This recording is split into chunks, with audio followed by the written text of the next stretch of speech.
दक्षिण अफ्रीका का Cape Town शहर अपनी खूबसूरत सुबहों के लिए मशहूर, समुद्र से आती ठंडी हवा और सामने खड़ा टेबल माउंटेन। कहा जाता है कि टेबल माउंटेन सबको देखता है, लेकिन शायद उसे भी उस दिन अंदाजा नहीं था कि खूबसूरत न्यूलैंड्स मैदान में क्या गजब होने वाला है। नमस्कार, मैं हूं मेघा सिन्हा और आप देख रहे हैं बजट बट्टू स्पॉट्स।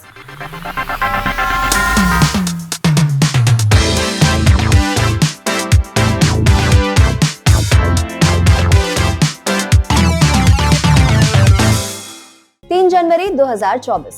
ये सुबह कुछ अलग थी।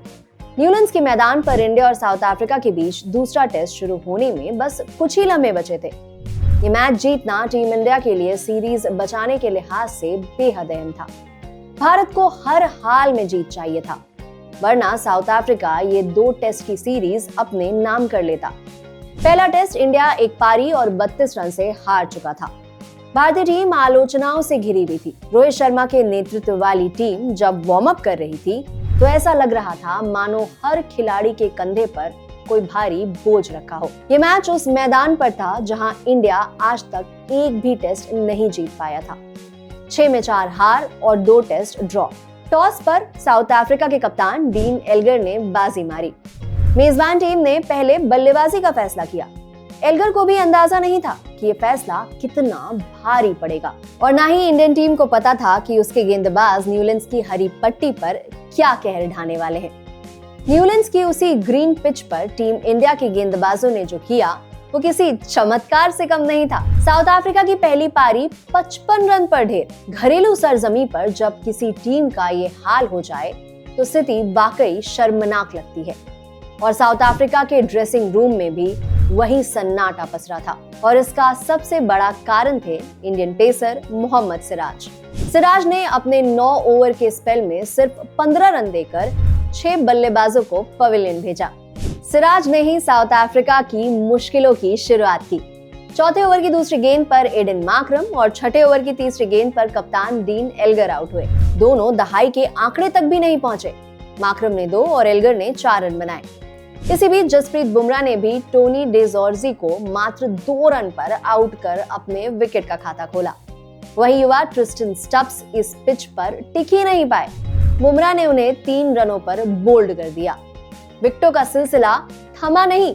लगातार गिरते विकेटों ने साउथ अफ्रीका की बल्लेबाजी को पूरी तरह झकझोर दिया। पूरी टीम में सिर्फ 2 बल्लेबाज ही दहाई के आंकड़े तक पहुंच सके, डेविड बेडिंगम और काइल वेरेना। 55 के कुल स्कोर पर ऑल आउट होकर साउथ अफ्रीका हैरान परेशान खड़ा था। ये उसके टेस्ट इतिहास का 8वां सबसे कम स्कोर और इंडिया के खिलाफ अब तक का ओवरऑल सबसे कम स्कोर। ये एक ऐसी सुबह की कहानी थी जिसने पूरे टेस्ट को अपनी गिरफ्त में कर लिया। महज 23.2 ओवर का खेल हुआ और टीम इंडिया की बल्लेबाजी शुरू हो गई। दर्शकों को यकीन नहीं हुआ कि ये वही पिच है जिस पर 2 दिन पहले घरेलू टीम अभ्यास कर रही थी और कह रही थी कि बल्लेबाजी के लिए हालात अनुकूल रहेंगे। अब बारी टीम इंडिया की थी और यहाँ से कहानी थोड़ा अलग मोड़ लेती है। कप्तान रोहित शर्मा और यशस्वी जायसवाल पारी की शुरुआत करने उतरे। रोहित शर्मा का स्ट्रोक प्ले अपने पूरे रंग में था। वो सीम पोजीशन पढ़कर शॉट खेल रहे थे। दूसरी ओर यशस्वी जायसवाल टिकने में नाकाम रहे और बिना खाता खोले पवेलियन लौट गए। रोहित भी 39 रन बनाकर लौटे, मगर उनकी पारी ने इंडिया को मजबूत शुरुआत दे दी थी। इसके बाद मैदान पर आए विराट कोहली। इस मुश्किल पिच पर कोहली का खेल ऐसा लग रहा था मानो वो हर गेंद पर अपने आप से बात कर रहे हो। कभी आगे बढ़कर ड्राइव, कभी बैकफुट पर जाकर कट। उनके हर शॉट में आत्मविश्वास दिख रहा था। कोहली सेट हो रहे थे, तभी शुभमन गिल की पारी का अंत नांद्रे बर्गर ने कर दिया। गिल ने 36 रन की पारी खेली। कोहली ने 46 रन बनाए, जो पिच की कठिनाई को देखते हुए बेहद अहम थे। श्रेयस अय्यर ने भी 31 रन जोड़कर सहयोग दिया। वो 110 के कुल टीम स्कोर पर बर्गर का दूसरा शिकार बने। इंडिया 150 के पार आराम से पहुंच गया, लेकिन क्रिकेट की खूबसूरती और क्रूरता दोनों यही है कि ये कभी भी अपना रंग बदल देता है। इसीलिए तो इसे अनिश्चितताओं का खेल कहा जाता है। भारत का स्कोर था 4 विकेट पर 153 रन। विराट अभी भी क्रीज पर थे। देखने वालों को लग रहा था कि स्कोर 200 या 225 तक पहुंच जाएगा और लीड बहुत बड़ी होगी। लेकिन अगले कुछ ही मिनटों में मैच में एक नया ट्विस्ट आने वाला था। इंडिया के आखिरी 6 विकेट बिना एक भी रन जोड़े सिर्फ 11 गेंदों में गिर गए। 153 का स्कोर वही का वही ठहर गया और टीम इंडिया ऑल आउट हो गई। 98 रनों की लीड अच्छी थी, लेकिन जिस तरह विकेट्स गिरे उससे साफ हो गया था कि मैच आगे और भी पेचीदा होने वाला है। हालांकि साउथ अफ्रीका के लिए इसके बाद भी मैच आसान नहीं था। पहली पारी के 55 रन का घाव अभी ताजा था। इस तरह का प्रदर्शन खिलाड़ियों का मनोबल तोड़ देता है। दूसरी पारी की शुरुआत भी साउथ अफ्रीका के लिए फीकी ही रही। गिरते विकेट, बेचैनी, अस्थिरता। लेकिन एक खिलाड़ी ऐसा था जिसने मैच को जिंदा रखा और वो थे एडन माकरम। उनकी बल्लेबाजी देखकर लग रहा था कि वो सिर्फ रन नहीं बटोर रहे, बल्कि पिच को चुनौती दे रहे हैं। बाहर जाती गेंद पर चौका, शॉर्ट बॉल पर पुल, स्पिनर के खिलाफ कदमों का इस्तेमाल। माकरम हर शॉट के साथ अपने इरादे जाहिर कर रहे थे। दूसरे छोर से विकेट्स गिरते रहे, लेकिन माकरम अकेले भारतीय गेंदबाजों से जूझते रहे। उन्होंने 103 गेंदों में 106 रन बनाकर साउथ अफ्रीका की पारी को संभाला। लेकिन इस बेहतरीन इनिंग्स के बावजूद बुमराह की अगुवाई में इंडियन पेसर्स ने मैच की दिशा बदलने नहीं दी। पहली पारी में जहां सिराज चमके थे, वहां दूसरी पारी में बुमराह ने कमाल कर दिया। उन्होंने 6 विकेट झटके। साउथ अफ्रीका 176 पर सिमट गया। इस पतन की शुरुआत मुकेश कुमार ने की थी। उन्होंने कप्तान डीन एल्गर को पवेलियन भेजा। एल्गर सिर्फ 12 रन ही बना पाए। फिर मुकेश ने टोनी डिजोर्जी को विकेट कीपर केएल राहुल के हाथों कैच करवाया। इसके बाद बुमराह ने ट्रिस्टन स्टब्स को 1 रन पर आउट किया। फिर David Bedingham, Kyle Verreynne, Marco Jansen और केशव महाराज भी ज्यादा देर तक टिक नहीं सके। सिराज के हाथ दूसरी पारी में विकेट नहीं लग रहे थे, लेकिन किस्मत मानो उन्हें किसी बड़े पल के लिए बचा रही थी, क्योंकि इंडिया के लिए सबसे बड़ा खतरा बने एडन माकरम को सिराज नहीं आउट कर भारत को राहत दिलाई।